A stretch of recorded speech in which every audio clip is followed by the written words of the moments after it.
Hello guys, it's WeatherTZK and today I'm going to be going over 20 tips and tricks for COD Zombies. And I've been playing COD Zombies for about 10 years, so obviously I will know quite a lot about it. So I thought I would share to you my knowledge. And this applies to like all of the games from Black Ops 3, Black Ops 1, maybe even a little bit of Cold War. Most of these tips will apply to basically every single game, so it's not subjective to just one. But the first and biggest point I want to make is you always have to buy Juggernaut first. Well, not so much on the newer games, but with the older games they have a 2-hit down system, which means you will definitely need Juggernaut. And if you're playing a map like 5 or Shangri-La, then you will definitely need Juggernaut. Also, the older games tend to be a bit buggy as well, like World at War, so you can instantly get stuck and downed. Number 2, save nukes until they're about to expire, don't just grab them as soon as they appear. With nukes you kill all of the zombies in the round, it only gives you 500 points, whereas if you shoot all the zombies you get all the points from the zombies plus 500. So if you end the round you still got a nuke, take that nuke because you get an extra 500 points along with all your zombie kills. And the same thing goes with max ammo as well. Try and kill as many zombies as you can before grabbing max ammo. The amount of people I see just running straight for the max ammo, it just annoys me. Because the way I see it, you grab max ammo, you get all your ammo back, but then you end up using that ammo on zombies still. Whereas if you try and use as much as you can before you grab the max ammo, then that way you're fully reloaded and you don't use that much ammo.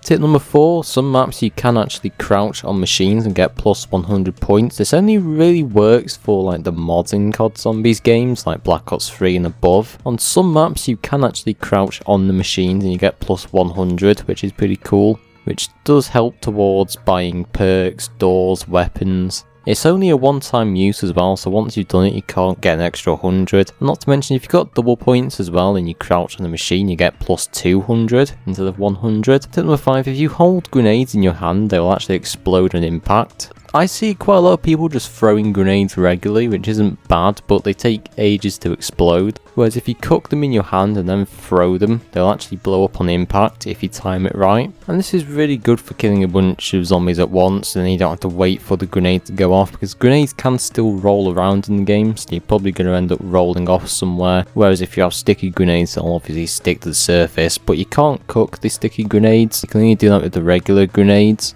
Number 6, on Black Ops 3 you can actually slide jump to move quicker. So what I like to do is I like to run, then slide, and then jump. And once you're in the air, hold down your slide button and you'll actually slide again. You just repeat that cycle over and over again. It allows you to move a lot quicker and it helps you get away from all the zombies as well. It helps navigating the map a lot easier, you get around so much quicker. Number 7, shooting zombies in the leg 4 times with a starting pistol and then knifing them actually gets you a lot more points. On round 1 I see a lot of people just knifing, or I see a couple of noobs just using a full magazine on a zombie on round 1, which is just why. But what I like to do is I like to shoot them 4 times in the leg and then knife, because with the 1911 it has an 8-round magazine. So you can basically do that twice and then knife. I see some people do it 6 times, but then you have the issue of doing it with one zombie, then you've got 2 rounds left over. Whereas for me it's more of like an OCD thing, because there's 8 rounds total, so you may as well split it up into 4. Number 8, if you board the windows at the end of the round, not during the round, it actually gets you more points. Basically each round you get a limited amount of points you can get off barriers.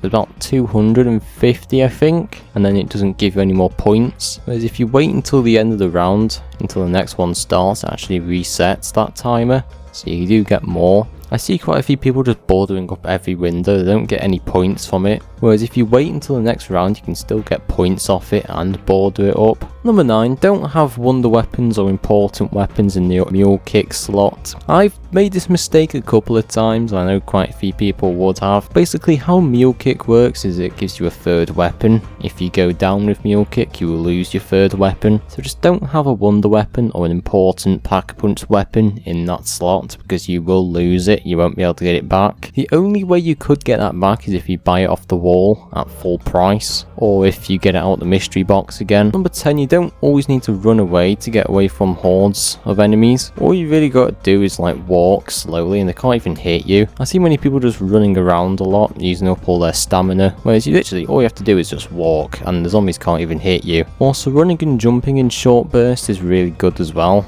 It's good for saving your stamina, because your stamina is important. If you end up getting stuck, you will need it to run away, and if you're using it all just to train like a few zombies, then it's not going to be that useful. Number 11, you get more points if you don't buy double tap. So basically how double tap works is it increases your rate of fire. Double tap 2.0 you actually get double damage, not just rate of fire. And I remember doing this on my town pack-a-punch challenge I did a few weeks ago. Basically I had to pack-a-punch every town weapon. I didn't use double tap for that either, and I actually got a lot more points. Because basically with double tap, your rate of fire increases, so not only do you burn ammo, but you actually get less points for it, which is why many people prefer double tap 2.0. It's just better, it does give you more damage. But if you want more points, then don't use it. Number 13, reload all guns before taking max ammo. Again, it's the same thing as number 3. If you reload, you get a full magazine. With the older zombies, they don't auto-fill your magazine like the newer ones. With Cold War, not only does your spare ammo get refilled, but your magazine as well. Whereas with the older CODs, you do have to reload beforehand. Tip number 14, reload constantly. Even if you only use like 3 bullets or maybe 1, always reload. Because if you end up getting stuck in a corner, you need all the ammo you can get to get out. So even if you've only used like 1 bullet, I would still recommend you reload. That way if you do get stuck, you can easily get out. And it's especially important with wonder weapons as well, because if you still can't get out and you have to reload, then it's not going to look very good for you. Number 15, keep a distance from fire zombies. This is especially important for Town and Black Ops 2 maps, because they do explode near you when you shoot them. Even if they do explode from a bit of a distance, they can still like stun you. They can make your screen go blurry, so make sure you do stand quite a far distance away from them. You will occasionally be stunned by one, but as long as you keep your distance, you should be fine. Number 16, you can actually find out how much ammo you have in guns by quickly switching between your first and secondary gun. You might have seen this quite a lot in COD Zombies videos, but most people tend to switch weapons really fast. And that's because you can actually see how much ammo you have in the other weapon, because you can basically see if you need to reload or not, and if you do end up getting stuck, then you can quickly switch back, rather than fully switching to the weapon and having to fully switch back.